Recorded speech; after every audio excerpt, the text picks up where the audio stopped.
Welcome back to another episode of the Safety Pro podcast. This is a special episode. As you know, I've been podcasting from the VPPPA 2019 National Safety Symposium in New Orleans on location. So I have with me some guests. I have Mr. J.A. Rodriguez Jr.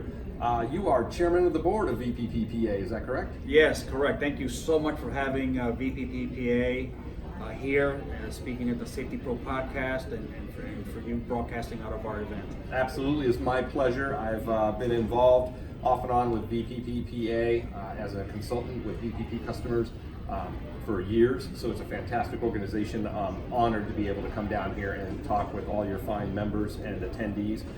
And I also have Mr. Terry Schulte, Corporate VPP Director at your organization. Terry, welcome. Thank you very much for having us. We really appreciate you being here. My pleasure. Again, we are going to talk about VPPPA. What is VPPPA and what can companies learn? And so my listeners, I talk to safety pros all the time. And the whole point of the podcast is, actionable information and advice that they can use right now. And I have done episodes on VPP. I've done 5 different episodes explaining each of the 4 elements and how, even if you're not going to pursue VPP, how the approach using the 4 elements and sub-elements as sort of a benchmark, how you can improve your safety health management system. So what can you tell my listeners about VPPPA and how they can do something similar to that? No, absolutely. VPPPA is an organization that's dedicated to safety management system excellence. And so what we do is we facilitate that for our members. We take organizations and we facilitate collaboration. Our members are certainly dedicated to safety excellence, and they help each other in that regard. Represent 50 industries. So pretty much all of your listeners, we pretty much cover just about every industry probably that your listeners have. Real quick, I have to mention this. If you're listening and you're one of those companies that think you're special, VPPPA covers you. So let's get that out of the way. Yeah, exactly. I mean, if you look at confined space, if you have confined spaces, you got confined space. If you're up on a ladder, you're up on a ladder. Exactly. A fall from 6 feet in one industry is a fall from 6 feet in another. Absolutely. So well said. Well said. Absolutely. So what we do is we take the best of the best and we share it.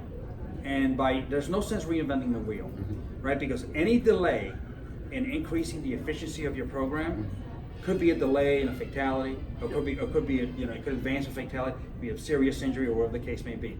So the faster the organizations get together and share these best practices and implement those best practices from the top down, the better off they're going to be in terms of being able to support their business mission, which is clients, market share, and those sorts of things. Absolutely. So it's all connected. It's all connected. Yeah. So one of the things that we really focus on is not really considering safety something separate. If you want to be an excellent, you want to reach the point of excellence, it's not separate. It's not you have finance on one side and operations on another side and manufacturing on another side. And they're all independent. No, they're all interdependent. And by considering safety as part of that, you're way ahead. You're on your way towards excellence. Yeah, and we've talked about this on past episodes as well. You're spot on. It is an integral part of running a business. If your business wants to be number one in quality, it's going to be hard to maintain a high level of quality when you have multiple injuries and illnesses where you're taking folks off of a product line and having to have a temporary worker come in and have to train them, because that can impact quality. It's hard to be number one in cost when you have multiple injuries and illnesses that we know will drive up cost and have stoppage of work and delivery, on-time delivery. We're number one in on-time delivery. Well, you have to be excellent at all of them at the same time. So I would offer, I just came from a session where they did a business value survey of over 200 of our STAR sites. And one of the biggest things they noted, biggest percentage increase was communication in the company, decrease in workers' comp rates, decrease in injury rates, increase in productivity, increase in reliability, increase in profitability. Yes. In fact, some sites have said they have seen triple their return on investment because of VPP. As Jay just alluded to, one is connected to the other, connected to the other. It's all related. It's fantastic. Isn't that wonderful when you can take something as universal as our personal safety and health, and it can touch on every aspect of an organization? You know, absolutely. And some people say, well, this is difficult to do. It's not difficult to do. So provide a little bit of insight as to how to get there. How do you get to excellence? Right? Yeah, that's a great question. How do you get to the next level? How do you inspire performance? And this is my view on that, right? If you focus on the numbers, you're not gonna be very successful. You cannot focus on the numbers. What you have to focus on is reducing risk. Okay. Right. So it's a risk reduction initiative that you must have in order to do that. So the first mindset is I gotta stop focusing on the numbers because they're lagging. I'm gonna focus on risk reduction. What are my risks in the organization? What are my risks to the operation? What are my risks to the employees? Once you do that risk assessment, then you can go through and start implementing solutions to mitigate and lower those risks. As you know, nothing's perfect, right? Anything designed by a human is likely to fail at some point. So there's no such thing as a perfect system. But what we can do is lower the possibility of an unwanted outcome.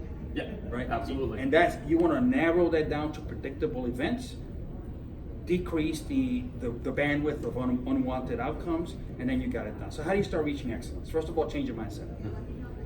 Forget the numbers, start working on identifying the risk. Once you identify the risks, get your people involved. The people that are doing the work must be the ones that are coming up with the solutions. The solutions cannot be driven down within your organization. Well, they can be, but they're not going to be as effective as employees coming up with the answers. Because what happens when that happens? Ownership, buy-in.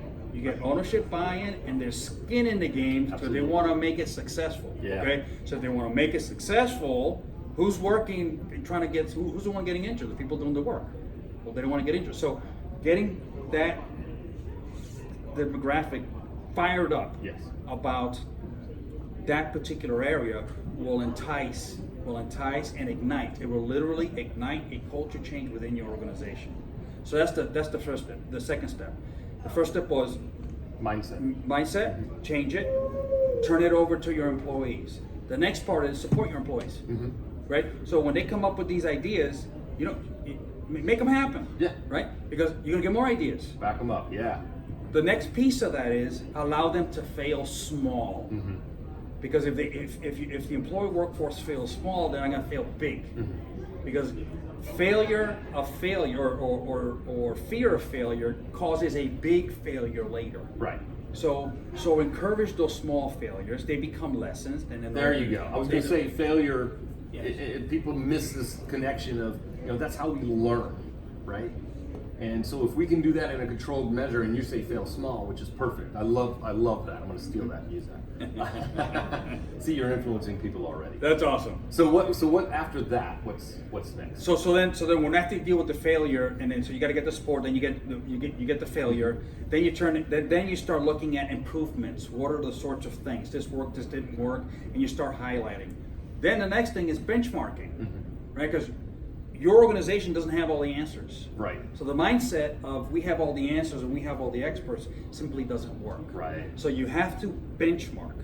And that when you start bringing in other mindsets, and I'm talking about benchmarking with people with other industries, not even your own. Absolutely. You bring them in and they'll say, well, what if you tried this or what if you tried that? And you learn a significant amount from that.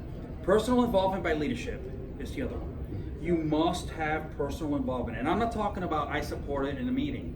I'm not talking about pointing is going, you go do this and you go that, and how much money do you need, and here it is. No, I'm talking about personal involvement. I'm talking about leading the meetings. I'm talking about participation. I'm talking about listening to employees. I'm talking about implementing actions. Yes. Understanding the safety programs and policies that help manage those risks that you've identified, right, that you've started with. But yeah, when senior leaders can speak to the nuts and bolts of the program, they'll know what to look for out on the shop floors or out on the job sites. But yeah, when they know the program, they can participate. They can speak to that.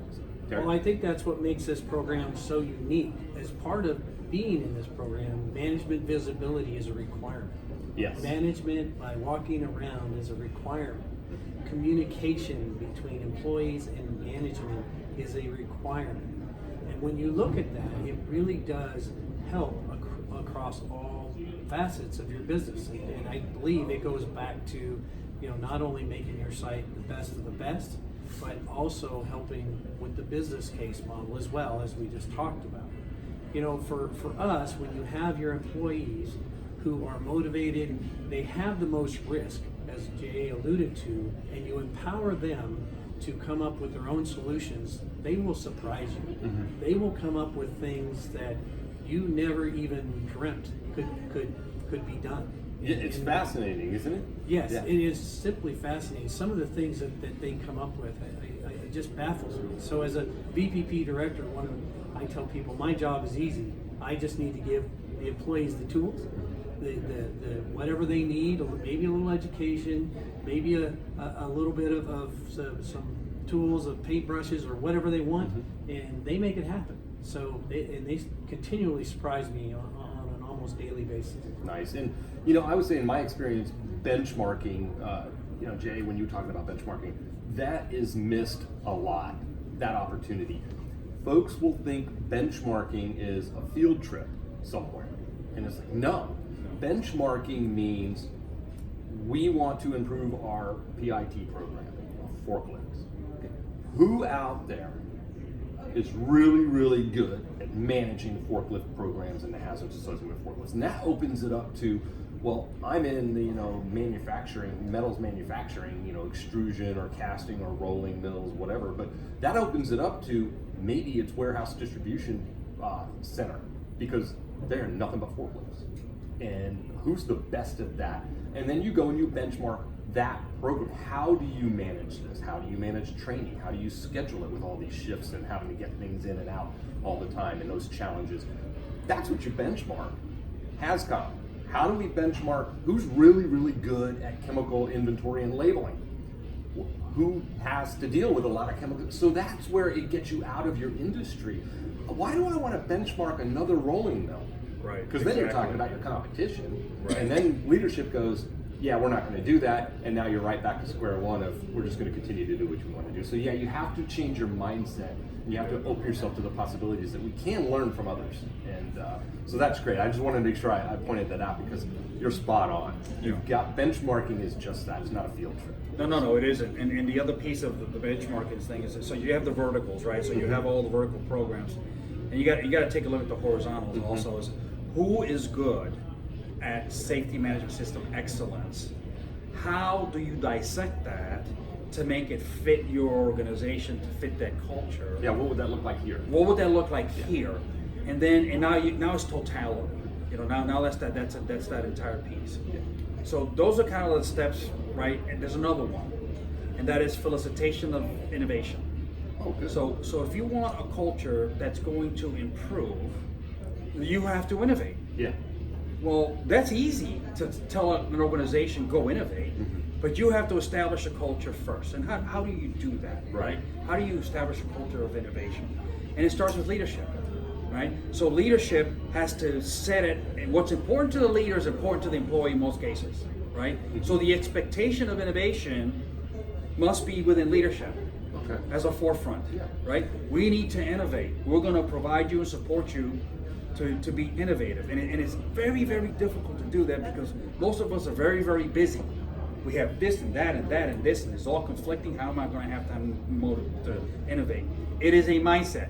So when you wake up in the morning, what do? Do you say, it's Monday morning, I gotta get in traffic, I gotta, I gotta get in the morning, it's Monday morning? Or do you say, today, something's gonna change? I don't know what it is. But when I lay my head down tonight, right, I'm gonna change something for the better. Yeah. And I will define that today. Different mindset. Yeah. Right? And if you start that process throughout your organization, you're going to wind up with some magic. You're going to wind up with people that inherently are doing it without thinking it's something separate that they have to do. It is part of what they do, and you have a lot of great ideas. Yeah, it's my job. It's a part of my job to make that happen. So good point, Terry. No, so I would add to that we talk a lot about embedded safety practices, embedded safety management systems, but along with that comes this innovation, comes this achievement of excellence. So you are excellent in everything you do every day, and you continuously improve and get better on that. So our CEO says, you could blindfold me and put me in the middle of any company in the world and take that blindfold off, and I'll know within a few minutes whether I'm at a VPP site or not. Oh my God, I'm so glad you said that. I used to joke with people and they don't believe me. I said I could tell you what kind of leadership I'm dealing with without meeting a single one of their leaders, just by looking at the conditions and just by walking through the facility and just looking around. What we permit, we condone, right? And so yeah, you could tell. Yes, and it is really infectious that how that goes, and one feeds the other that feeds the other. So it even gets into, and we're seeing a big uptick with our contractors at our STAR sites. It's so infectious that they're getting involved. And you're touching on another element, a tenet of VPP, which is contractor management. That's how we want to spread this, right?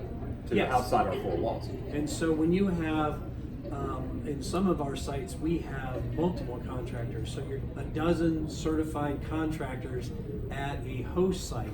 So everybody's in VPP, striving for excellence, working together, embedded innovation and excellence. It just, they feed off each other and help each other grow that much more. And who doesn't want to work either for a company or go to work at sites that genuinely care about your safety and health? And just not just from a program standpoint, but just from a human element, right? Yep. We care about people. Exactly. And whatever it takes to achieve that, we're willing to do. Right, exactly. And if we talked about a mindset right before about being able to establish a framework for risk reduction, right? Isn't it true that when you bring a contractor to your site, you're accepting a risk? What is that risk, right? Yeah. Because that's presenting a risk to your organization, which is presenting a risk to your mission, which could be a delivery of a product or a service or anything else, and that could impact. So just like anything else, part of that mindset, all risks need to be evaluated, including the contract workforce. Now, some assumptions are made. Well, I'm hiring a contractor. It's their business, right? The old CATS approach, right? Yeah, transferring risk. Transferring risk. No. Excellence in safety leadership is all risks, including the contractors, and we're not going to leave anything unturned. So the other thing from an implementation that your listeners can take on this sort of thing is the last piece, which is very, very important in my mind, and that's recognition. So you have to go through your organization and you have to celebrate those small successes. You cannot wait until you've accomplished a big one to celebrate. You have to celebrate those small ones. Milestones along the way. You need to. And some of them can be as small as, hey, thank you very much for the work that you did on this particular project. You saved us this much time. Or, that was a great innovation at a meeting. Or it's a group gathering, you pull a couple of people up and you say, you know what, great job. Because what's rewarded is what's performed. Yes.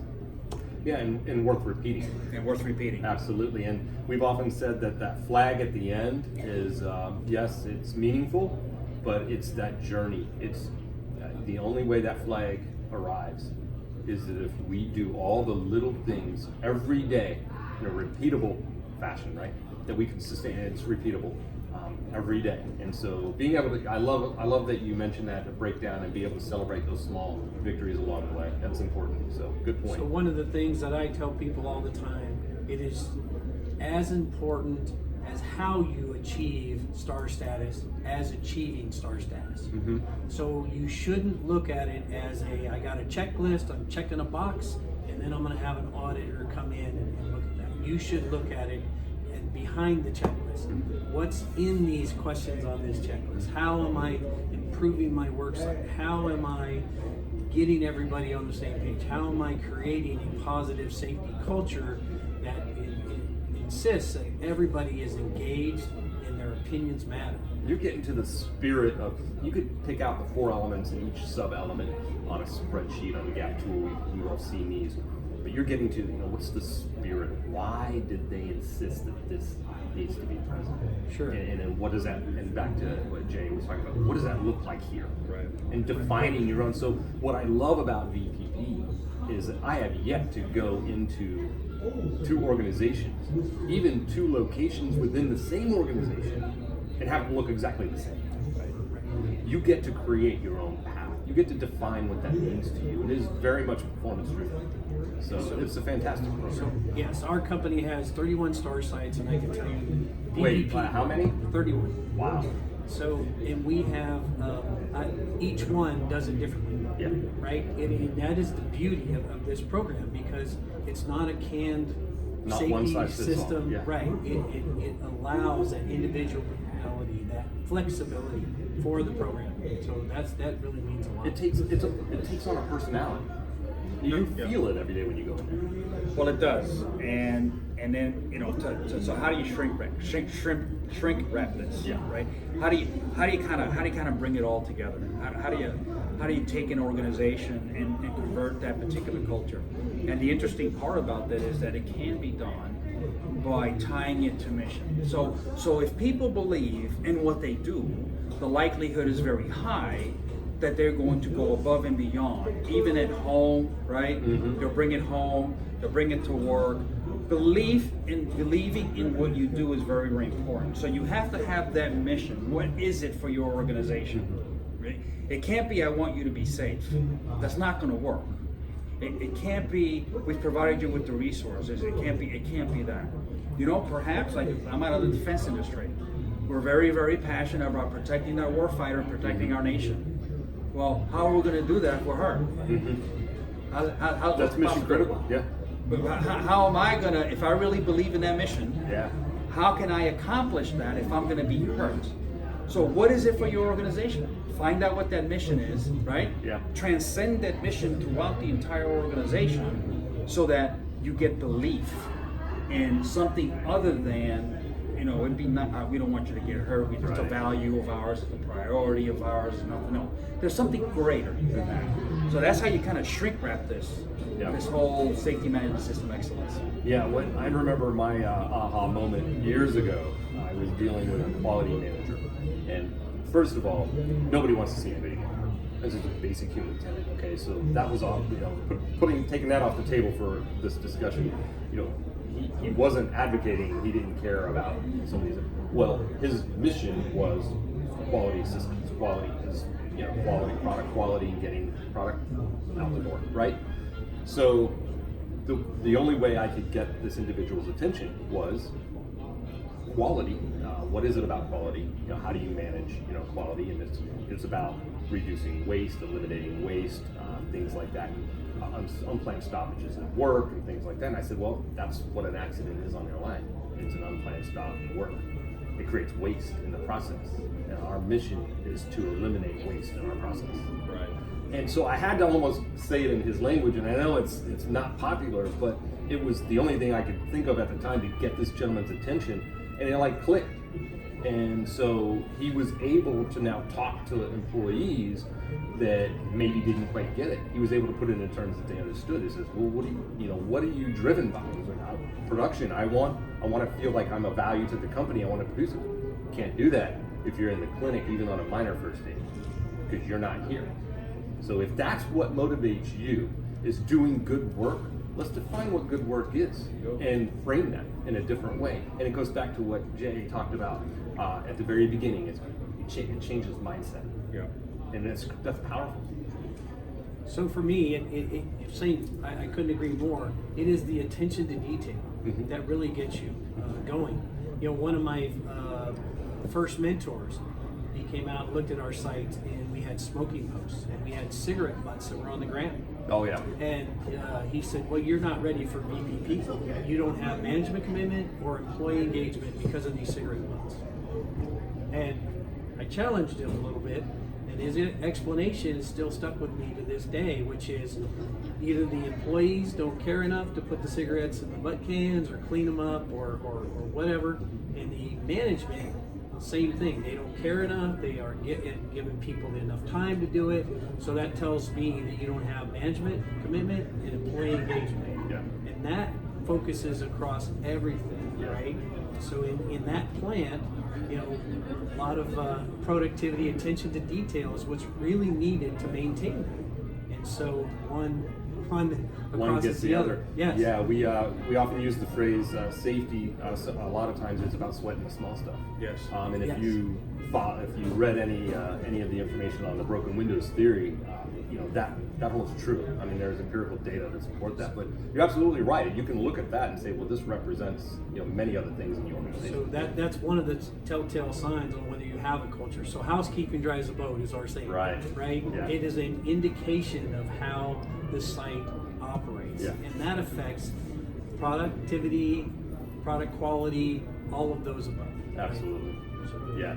Can't even clean some basic things up. How can I rely on you making a reliable product? I mean, where else are we missing some things, right? Yeah. So good point. Great, Terry. No, absolutely. And so, the Safety Pro podcast listeners may say, okay, that's all fine and dandy. Okay, but I'm not. I'm a safety pro here, right? And I'm not being supported, right? Mm-hmm. So I don't know what to do. I'm pushing up on a rope, right? So Blaine, that's great. Terry, that's great. Jay, that's great. That's all that, right? How do you? That's all fine. It's all sound beautiful, right? Yeah. But I am not going to be able to implement it. So this is what I have to say to that. It starts with a mindset again. So as a safety professional, we have to think of ourselves as being the entire organization, and think that way because we are. We affect the entire organization.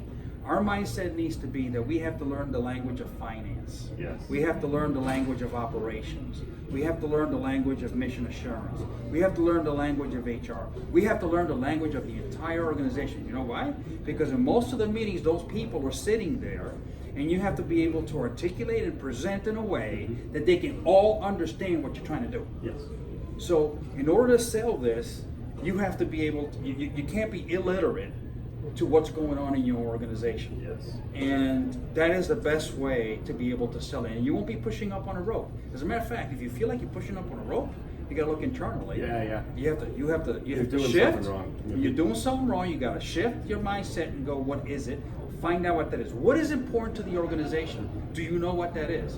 If you don't know what that is, find out, because that will drive you to the right place to be able to have, first of all, a seat at the table, and then second of all, to be able to influence the organization in ways that makes meaningful changes and people are not getting injured. Yeah. And to go back to that story about that quality manager years ago, something else I still carry with me to this day, and I tell other safety professionals that it's not about taking all of these engineers and managers and leaders and drag them kicking and screaming to safety. They have to understand safety.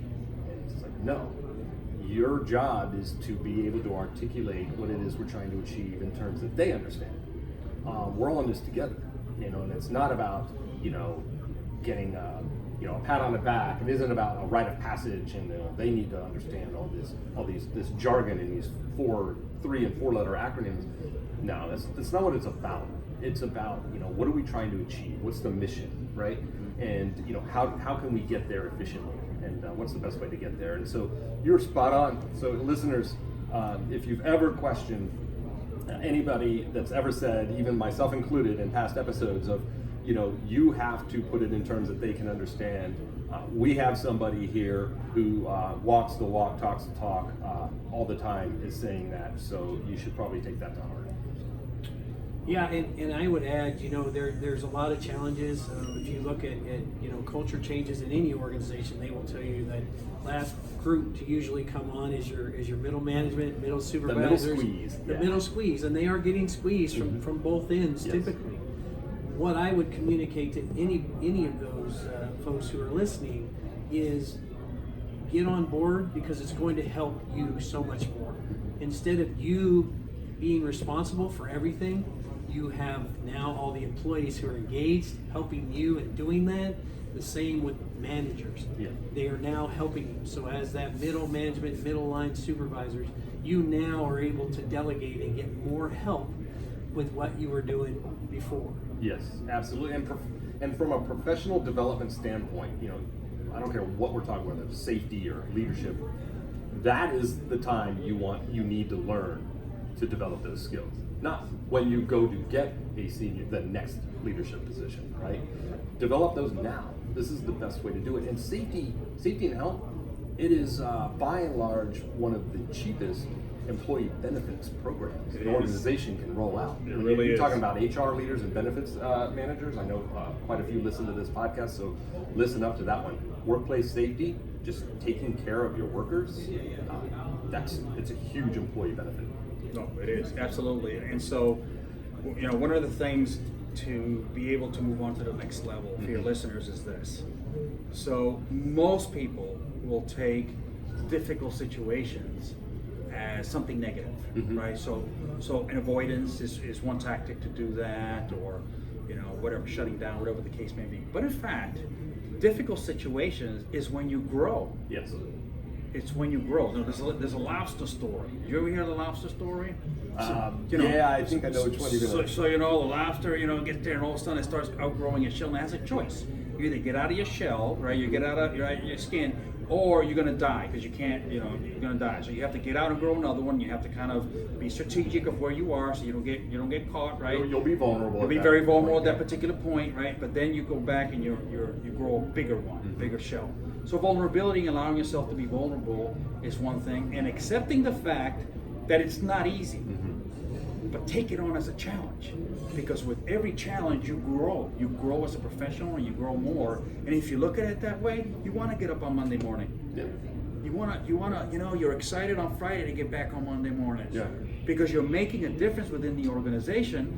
Because it's the perspective. You're not looking at it as a challenge. So I've known a lot of safety professionals, just professionals in general, who are really frustrated. When you feel yourself frustrated, that's the trigger point to then say, I'm on to something. Yeah, that's a symptom.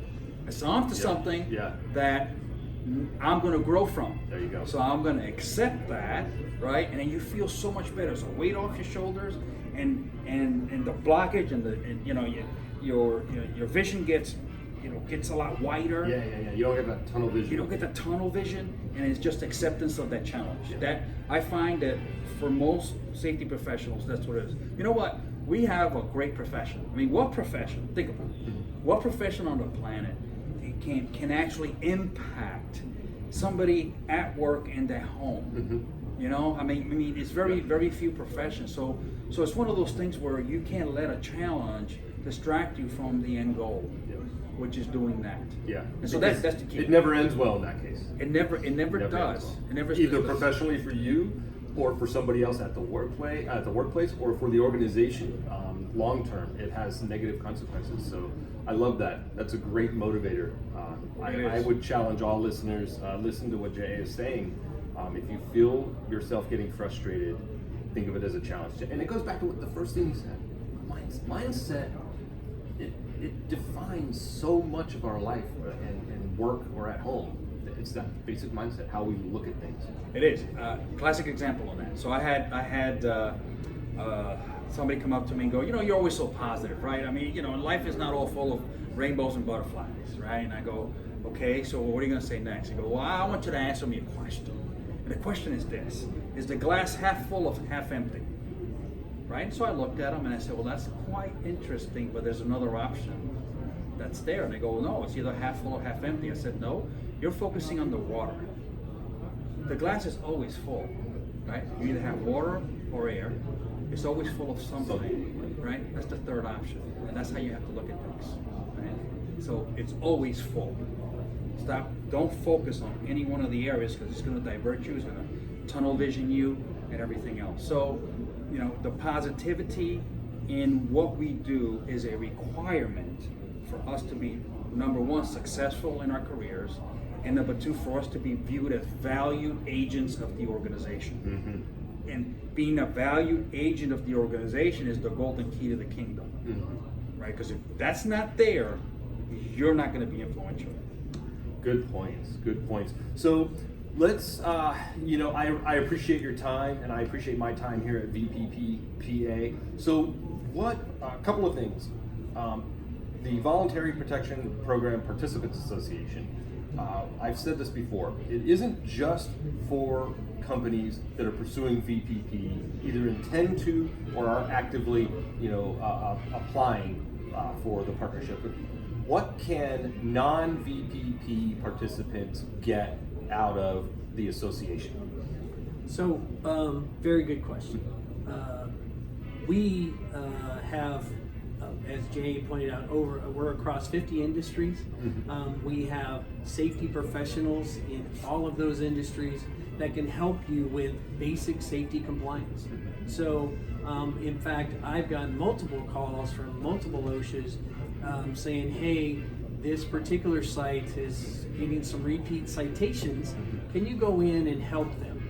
Typically, we find these are some smaller businesses, or we find they're very specialized industries, and we will go in there free of cost through the VPPPA, and we will help them with basic safety compliance. And it's not that these companies are bad; it's they just don't know what they don't know. Yeah, they're focused on one thing or two things, and they miss some other opportunities. So by coming here, you get to network and not only see the exemplary safety and health management systems, but also the very basic safety programs. And you're getting it from somebody who's in the industry, or Yes. in industry, and maybe in a different industry, but rather than a government official. No, Correct. I've never beat up on OSHA. I mean, there's value in the administration and what they do. But let's face it, psychology being what it is, a small operator, you have two choices. A government official can tell you to do something, and defense mechanism kicks in and goes, oh, what does he or she know? They work for the government, they've never had to do what I do. We kind of get back into our shell of I'm special and I'm the only one that understands this. Or you have somebody up here, another business operator or another professional that's out there every day dealing with problems. When you have those two choices, hands down, I'm gonna partner with somebody who's been through some things, right? And who's working every day out in industry. So one of the things that we do that really sets us apart is we offer up our programs to anybody. So we call it R&D, which stands for rip off and duplicate. Right? We've heard that one. So we will share that. Yeah. So you can come here if you don't have a lotto program. There are easily a couple thousand lotto programs here that you could pick from, right, and implement that works for you. Yeah. So that is one of the beauties that I think of our association is plagiarism is almost encouraged. It is. Nothing original in safety anymore or something like that, I've heard. Yes. Yeah. So that's what makes us very unique. And VPP participants, pop quiz, not to put you on the spot. How many VPP participants in this country as of right now? So average. We are just under 2,300 sites. Okay.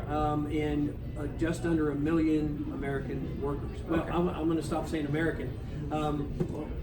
We're probably over 1 million with our international facilities. And just in the continental U.S., millions of workplaces, but yet only 2,300 or so.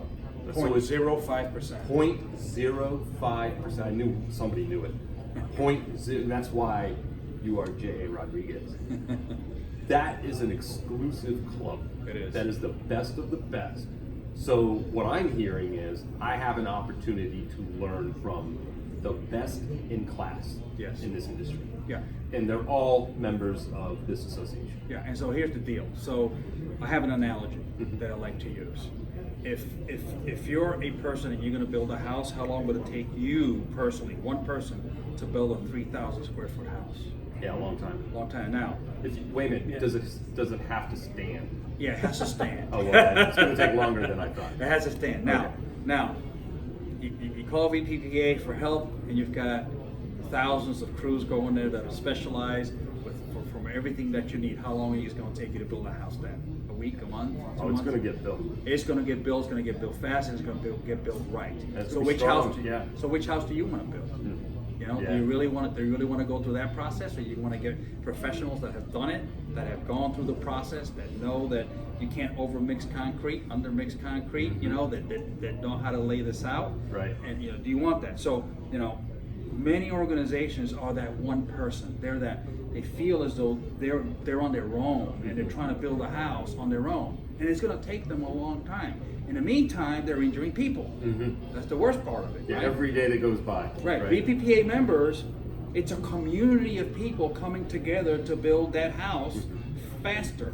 Yeah. AC works right, electrical, you got proper plumbing. Mentorship is one of you're expected to share your experiences and mentor other companies. One of the tenets of being a VPP employer and being a part of the association. Yes, so it is very much about paying it forward. Yeah.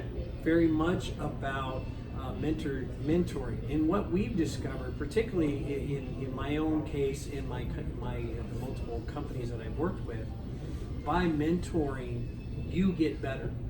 So the teacher has to know the information better to teach, right? Yeah. So that is two-way. Learning is two ways. It's a two-way street. So a lot of people ask me, well, what do you get out of this? Well, I get to learn my information that I'm telling you better, but there's also maybe a few safety nuggets at your facility that I can take back. Yes. You know, and so that, from that mentorship standpoint, it really does help a lot. And that's one of the things that VPPA does a lot. We can come in, and we've done readiness reviews for sites as well. We've done mock audits if the site is a little nervous about that, right? Audit. So let's exercise that a little. Yes. So we do all of that. Good. And the one thing, when you get a mentor, they're with you all the way. So I have some sites, one I've been mentoring for quite some time, quite a few years, and happy to say they just got certified last week. Nice. So that makes me feel good as well. Yeah, I love seeing the updates on either LinkedIn or other social media channels from VPPPA. They do a good job of celebrating the success of VPP participants, so it's fantastic. Yeah, so our mentorship program is really cornerstone of who we are. Really lets us demonstrate who we are across all those companies. And you know, I will say, of all of the benefits, and there are many benefits of not just VPP, the program, but VPPPA, the association. To me personally, this is just Blaine speaking. That says more to me than anything else. Is that piece right there, that communal, that culture of we're all in this together, and that says to me that it's not proprietary. I don't care what industry you're in. We have an opportunity to change the lives of our most important asset, I'm using air quotes here, in our organizations, our people, in a positive way. Exactly. And that means everything to me. So that speaks volumes about the association. So I have another analogy. Yes. I love analogies. Let's hear it. So the other analogy is this. So if you want to be a bodybuilder, right? So you're going to eat candy bars all day, or are you going to do what bodybuilders do? Yeah. If you want to be an airline pilot, right? What do you do? Do you sit in front of the TV, watch airplanes? No, you have to do what an airline pilot does. If you want to be a superstar athlete, what do you do? Do you do what they do? Get up at 3 a.m. and eat. They eat 6 eggs, right? And then they put in 10 hours worth of work. They got their routine. Right. Yeah. So if you want to have safety excellence in your workplace, you have to do what organizations that have safety excellence do. Yeah. That's what you do, and that's what we bring to the table. And you can find them at VPPPA. Exactly. Absolutely. So here's the menu that for your dietary needs, for Mr. Bodybuilder, right? You're gonna do 80 squats, right, with 20-pound weights. It's leg day. It's leg day, and then we're gonna have chest day, and then we're gonna you're gonna have 1 day of rest, and we're gonna do this all the time, and all of a sudden you become a bodybuilder. So that's kind of the analogy of what we bring to the table. Is we bring safety management system excellence, an integrated one, to the table of organizations that perhaps don't have the resources to get there. Okay. Where can our listeners go to find more information about VPPPA? So the website, VPPPA.org. We are on Twitter, we are on LinkedIn, you can go Facebook, And Instagram. you can go to We keep anyone. adding social media channels. I know it's like TikTok. We and- keep yeah. yes, we just keep growing and growing and growing. You can also go to the Fed OSHA Yep. website or state plan websites and get any of that information. So that brings up a good point. We know VPP is a federal, people think of federal OSHA. Almost half of the states in this country have a state-run plan. Does every state have a VPP program? So there are 27 state plan states. 5 of them refer back to federal for this. The other 22 have their own standalone VPP programs. But It- similar, but They are very similar. VPPPA can help in every single state. Absolutely. Every single state. So and so- beyond, actually. So we have 18 of those 22 state plan managers here. We're Perfect. going to have an open forum with them tomorrow.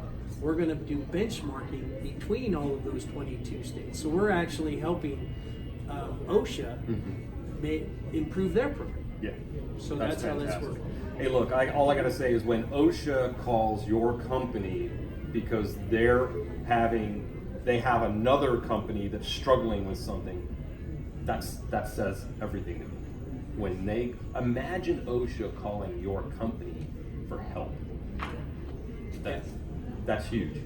It is very huge. That's very, huge. very. When you have that partnership with them, Yeah. to where they trust you and you trust them enough to have those conversations. It really is amazing. And working Fantastic, together. fantastic. So, Jay, any parting words of wisdom?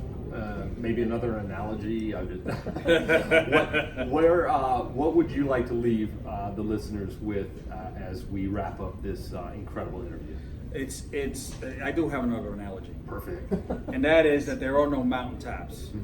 Because there's always another mountain, right? So you have to work it hard, and it's not going to be easy. Just accept it. Recognize that it's going to be hard, and then you reach a certain point where you can stop. You have to stop in the face of that mountain, stop looking at them rocks, and you have to look back at the view and see where you've been, right? And enjoy that, but don't settle there. Yeah. Don't Right? spend too long. Don't spend too long, and then continue. It can be done. It's not easy. It can be done. So the last message I have is work it. Work. It has to start. The old saying, the 1,000-mile journey starts with the first step.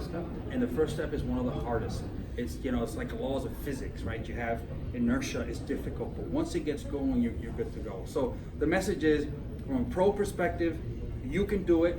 Take on a responsibility, take on the accountability, learn that language of business, right? Yeah. And then from an organizational point of view, you have to empower people.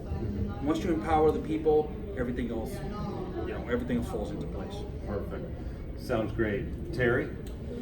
Yeah, so I would just say get involved. Call us. We're here. We have all the tools, the people that can really help you not only achieve safety excellence, achieve positive safety cultures, but basic, simple compliance if that's what you need. And we can help you from along the journey, I'll say. So just call us. Perfect. And to my listeners, I would echo both of those sentiments. You're not alone. Safety pros. It's a tight-knit community. We support each other. That's what I love about this industry, this profession, is that we're all about supporting each other and protecting our people. So reach out. Go to VPPPA.org. I'll have links in the show notes. And also look for Terry and Jay on LinkedIn. Go ahead and reach out and connect with them. Network is important, and just like what we've been talking about, it's all about networking and getting to know each other. And so don't be afraid to reach out and learn more about VPP. And even if you have no intention of pursuing a STAR flag right now, It's great information. It's a great framework from which you can begin to build safety excellence within your organization. So thank you, Terry, J.A. I can't thank you enough. I really appreciate the opportunity to talk with you and to be here at the VPPPA National Safety Symposium in New Orleans in 2019. I hope to return and do this again. Thank you very much.